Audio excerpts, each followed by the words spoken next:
India news के digital channel in खबर पर आपका स्वागत है। आपके साथ मैं हूं राकेश पांडे।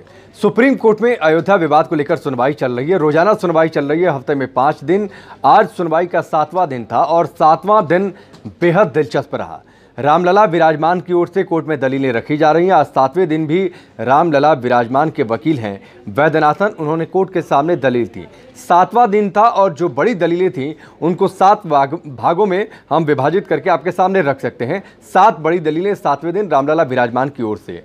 दरअसल सुप्रीम कोर्ट में संवैधानिक पीठ ने ये सवाल रखा रामलला विराजमान के सामने कि आप जमीन पर कब्जे के सबूत दिखाइए। अगर आप जो सुन्नी वक्फ बोर्ड दावा कर रहा है कि ये उनकी जमीन है, अगर आप उस पर अपना दावा कर रहे हैं, उनके दावे को नकार रहे हैं, तो इसके लिए आपके पास सबूत क्या है, इसे आप कोर्ट के सामने रखें।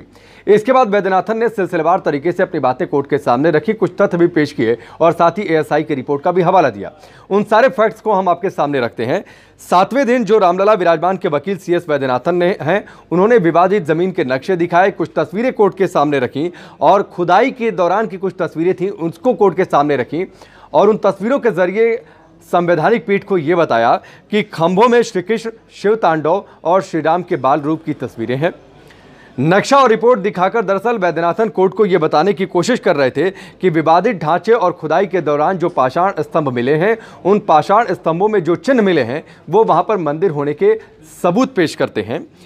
उन तस्वीरों में जो पाषाण स्तंभ मिले हैं, उन तस्वीरों में शिव तांडव, हनुमान और अन्य देवी देवताओं की मूर्तियां हैं। यह भी वैद्यनाथन ने कहा सुनवाई के दौरान कि पक्के निर्माण में जहां 3 गुंबद बताए गए थे, वहां पर बाल रूप में राम की मूर्ति थी, जो इस बात को साबित करती है कि वहां पर पहले श्री राम का मंदिर था। वहां पर पहले मंदिर जैसा ही स्ट्रक्चर था, कुछ और नहीं था। वैद्यनाथन ने आगे एक और दलील दी और यह कहा कि अगर किसी जगह पर आप सिर्फ नमाज अदा करते हैं तो इस वजह से आपकी वो ज़मीन हो नहीं जाती, ना फिर आप वहां पर अधिकार कर सकते हैं, ना वो ज़मीन मस्जिद की हो जाती है। इसके साथ ही आगे एक और दलील दी वैद्यनाथन ने। उन्होंने कहा कि अगर ऐसा होता तो फिर सड़क पर नमाज अदा की जाती है, तो इस हिसाब से तो सड़क भी मस्जिद की जगह हो गई, तो ऐसा हो नहीं सकता है। मस्जिद को लेकर एक और जिक्र किया वैद्यनाथन ने, जो कि अहम रहा। उन्होंने ये कहा कि आम तौर पर जो मस्जिद होते हैं वो सामूहिक, साप्ताहिक और दैनिक प्रार्थनाओं के लिए होती हैं। मस्जिद में मानवीय या फिर जीव जंतुओं की आकृतियां या फिर मूर्तियां होती नहीं हैं, जैसा कि मंदिरों में देखा जाता है। तो इस आधार पर भी उन्होंने ये दावा किया कोर्ट के सामने कि वहां पर मंदिर जैसा ही स्ट्रक्चर था पहले।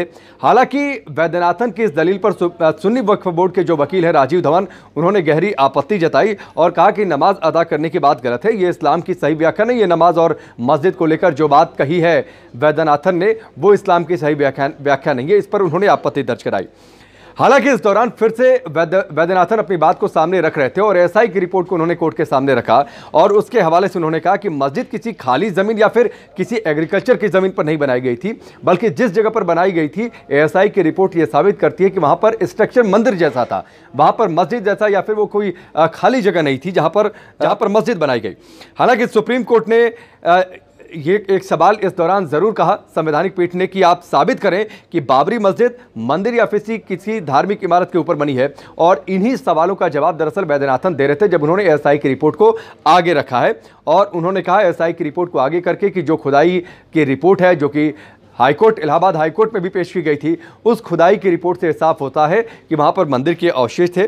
खुदाई से यह भी पता चला कि जो ढांचा मिला है वो सिर्फ ढांचा नहीं था, बल्कि कई स्तंभों वाला ढांचा था, जो आमतौर पर मंदिर में पाया जाता है।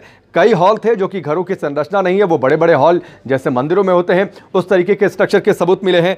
विवादित जगह पर एक और जो अहम बात कही वैद्यनाथन ने कि विवादित जगह पर नए स्ट्रक्चर की कोई अलग से नींव नहीं है, यानी जो ढांचा था उसी पर मस्जिद को खड़ा कर दिया गया, जो इस बात को साबित करता है कि पहले वहां पर मंदिर था। तो ये कुल मिलाजुला कर 7वें दिन 7 दलीलें दी गई। हालांकि इस दौरान वैद्यनाथन ने कहा कि उन्हें अभी और वक्त की जरूरत है, वो और अपनी दलीलें रखना चाहते हैं अगले दिन जब भी कोर्ट की सुनवाई होगी, यानी सोमवार को। चलिए फिलहाल अभी के लिए बस इतना ही, लेकिन तमाम बड़ी खबरों से जुड़ी अपडेट्स के लिए इन खबर के यूट्यूब पेज पर आप आते रहिए। इन खबर चैनल को सब्सक्राइब करें और बेल आइकन दबाना ना भूलें।